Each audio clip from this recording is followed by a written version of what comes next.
Hey everyone, I'm Jasco and welcome to my exploration series where we dive deep into game environments and uncover the hidden details that tell the story behind the main plot. We'll be looking at the first section of Resident Evil 2 Remake, so the gas station and the police station only. We'll be breaking down the environmental storytelling elements that enhance the game's atmosphere. Alright, let's go to the first spot. Starting off the gas station, I noticed that the ceiling lights only had one working bulb in there. Cool detail on the side of the road were these gas prices. $1.1998 would have been worth about double today. Even with inflation though, it'd still be cheaper than what we have. Looking around a little bit more, I see on Leon's car, specifically his license plate, had the word Matilda, or I guess a jumbled combination of letters and numbers. But Matilda is the name of a handgun Leon can use throughout like Resident Evil 4, 2, perhaps other ones I haven't played yet. Walking up to the gas station door, I noticed a help wanted sign, but instead of a phone number, it says January 29th, 1998, which is the release date for the original Resident Evil 2 in Japan. Moving inside of the gas station, there's a book section, which had some book names, which I like to look at book names.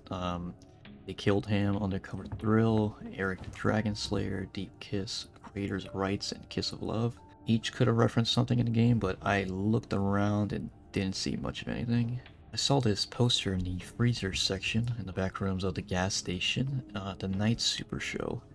Doesn't really add anything to the story, but you know, it's cool knowing there's entertainment in this world. In the office where you find a key for the other door, there's a calendar with several dates.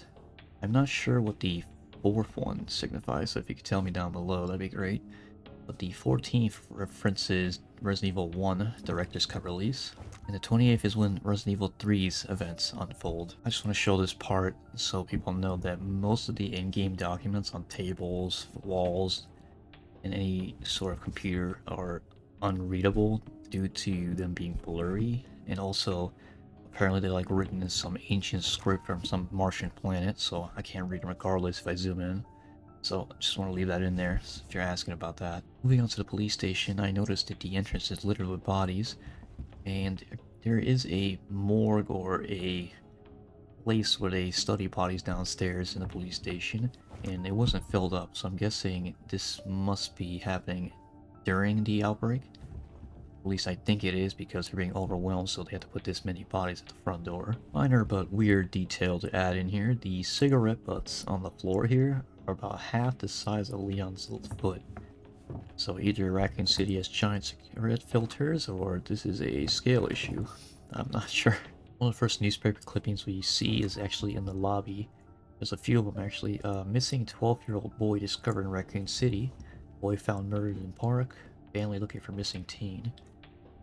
These actually hint at the orphanage's secret kidnappings for Umbrella that the police commissioner Irons was doing.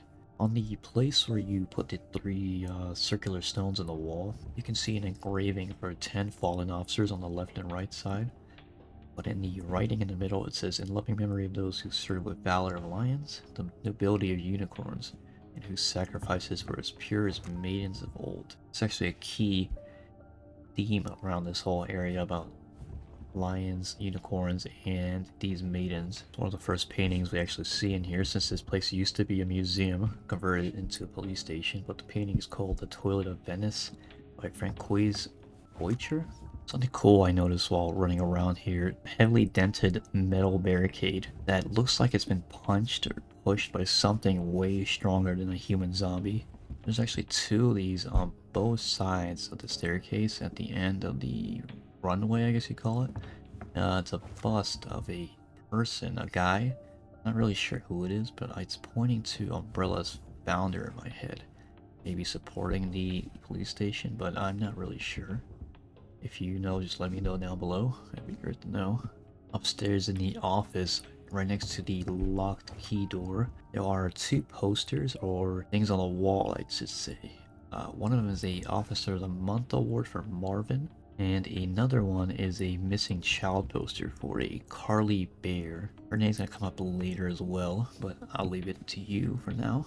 Not really sure who this is in the photo, but I think it's Chief Irons when he's younger, but I have no idea. It's really hard to read the description, so this could be anyone. There's this giant wall in downstairs where I guess people come and put up missing posters for people and leave phone numbers, descriptions of the person. None of it's actually readable because apparently everyone who wrote these writes in cursive and writes in such a way that anyone who has underneath 20/20 vision will be unable to read it. So the best I could do is tell you what little bits I could pick out, like the descriptions and stuff like that, but that's pretty much what I saw here. Some more newspaper clippings. Missing man found dead in Raccoon City and body discovered after 5 days of searching. Shows me that looks like adult abductions started happening at some point, and maybe they were dumping the bodies of failed experiments. This is an interesting printout on the wall. Looks like a city map with like streets blocked off and things circled, but I can't read them, so I can't really figure out what it is, but it looks like that's what it is. On this cool crime statistics chart in the corner, it actually looks like for this year crime is down. The last 2 years are way more violent, which is kind of ironic what's coming up right now, or it's actually happening. I don't know what I'm talking about. This one shows another missing persons poster, and in the bottom left we actually see Carly Bear again. I just want to point out this massive duffel bag in the corner, like big as Leon, like half his size. How would anyone carry this thing if it was full? I just want to point this out, like what? Yet another Rim newspaper clipping, body found in the woods, and police and villagers in a whole night search for missing girl. More crazy activities of people being kidnapped and found later on. I just found this strange, and my part is this tiny toilet paper. It's nothing really plot relevant, but I just found out the police station's being ripped off and I wanted to show on camera. So there you go. It's way too small for some reason. Also in the next room, a box of spaghettis. I think it's like 2 or 3 boxes in the recording room. I don't know why. There's no cooking material in there, no pots or pans, so I just found that weird too. This headline reads, "Police search suspect's apartment." No further details provided. Literally nothing else about that. You pick up the map in this room on the blackboard, it actually shows a bunch of names of the survivors that were still left in the police station. It looks like they're all crossed out except for the guy who I guess looks like was the remaining one who crossed the names out. On this newspaper it says death in a lake spreads. I think it's a typo. I don't think the A should be there, but maybe I'm using the wrong grammar or something. I think it's because of the Japanese translation. It got mixed up in there. It's a common one most people saw, but it says welcome Leon for his welcome party to the police force from the other officers. In a smaller office, I found this book titled South Animal India. No idea what that means. Maybe a translation error. Not sure what the first painting is. I can't really find any information about it, but the second one is called Portrait of a Young Woman by Lorenzo Di Credi. The third one is called Woman in a Writing Habit by Zachary Astrak. Any of the nature ones I can't figure out. And the last one I also can't get any handle on, so if you can figure that out for me, just let me know down below. Most of these photographs seem to depict the in-game locations, like there's a fire truck I could see, some parts of the buildings. Looking down at the sink where the other photos are, I could see some portraits of maybe some missing people, but I see a portrait of the team, the SARS team, the older team, before they got, murked at the first game. Just want to point out a little nitpicking, I guess, on my part, but there should be a wire going through the chain part to the ceiling that connects to the chandelier. It will give it power, but there isn't, so I'm not really sure how this thing works. It's either on magic or the dot of will, but there's no electricity going to it. I found this interesting pipe. I don't know why it's interesting, but I found it interesting that it's turned away from the wall. Maybe to divert water that comes in an accident or prevent damage to the pipe. Looks like they're under construction in there. Maybe they're replacing the pipes. I'm not sure. Probably remember this creepy ass doll that sits on top of this chest. I think it's a marionette doll or something like that, or jester type doll. I think marionette and jester are the same word. Not sure. Just an interesting thing I found when I was moving the zombies out of the way.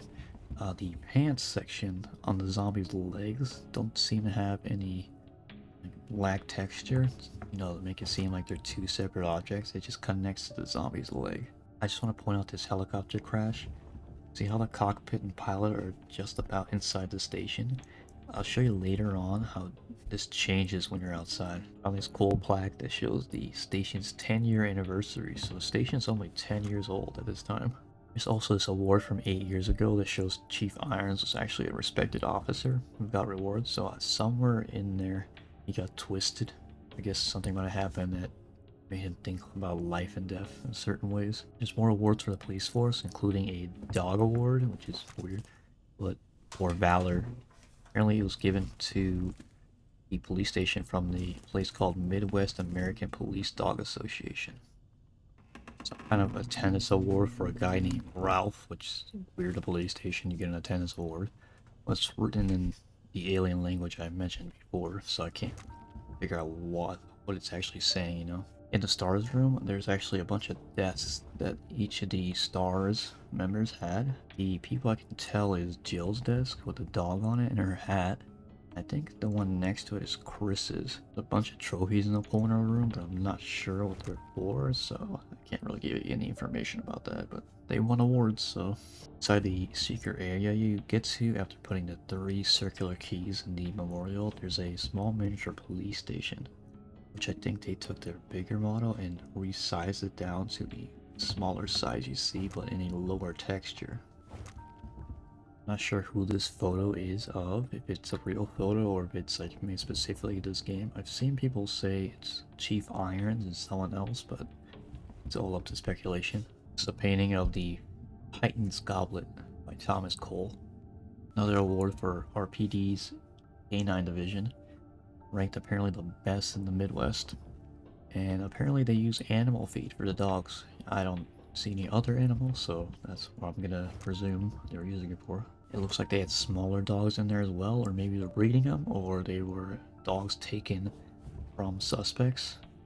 But that's the best I could do with this cage. This entire shelf of dog food and animal feed. I don't know how long they were expecting this to last, but it must be like some chemically processed food in order to last that many years. Or they have a lot of dogs, I'm not really sure. On the side of the shooting range, there's notes written down that rates the officers that didn't read the instructions manuals that are given to them when they started, I guess. I was looking around in the garage section. It looks like the station has a major water pipe leak, because there's multiple pipes leaking, or it might be because of the rain outside, but I doubt it.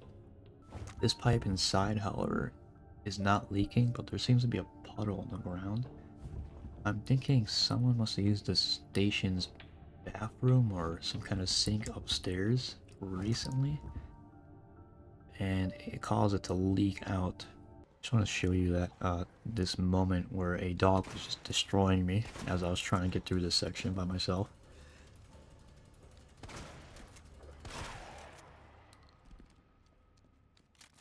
Some more magazines upstairs next to Chief Irons' office. Cooking Life, Hunting Life, just basic magazines, nothing really special. Looking at the corner of this same room that these magazines are in, I see a camera, and I'm guessing this is a camera that was connected to the computer at the beginning that we saw the one guy get murked. This is one of the first headlines, I think, of a zombie attack. It says woman slain by strangler. Maybe. Stretched by the zombies bite people, but maybe the strangler was a early infected. Coming back to the helicopter, we now see it's outside, and also the pilot's missing. So I think the helicopter somehow moved forward. I just think that was like an oversight by the developers. This fire escape is connected to nothing on 2 floors. I'm pretty sure that's not normal. I don't live in a city like that. I don't think they connect to nothing. There's usually a door or something. Inside the storage room where the film reels and files are stored, some of these tapes say like Albert Wesker, Resident Evil 2 spelled weirdly, Stars, I can't read the rest, it's behind. A History of Raccoon City 2, the second tape. And this one says like Operation TK or TX or something like that. I'm not sure what these 3 wooden symbols are, but if you could tell me, help me out so I can connect some other dots. Anyway, that's just a taste of the things I found in the game. If you want to see more of this game, or maybe some other game in this series, I can do that, or I also have Let's Plays on this channel if you're interested in that. Or if you want to see a different game, just let me know in the comments. Anyway, that's it for me. I'll see you later.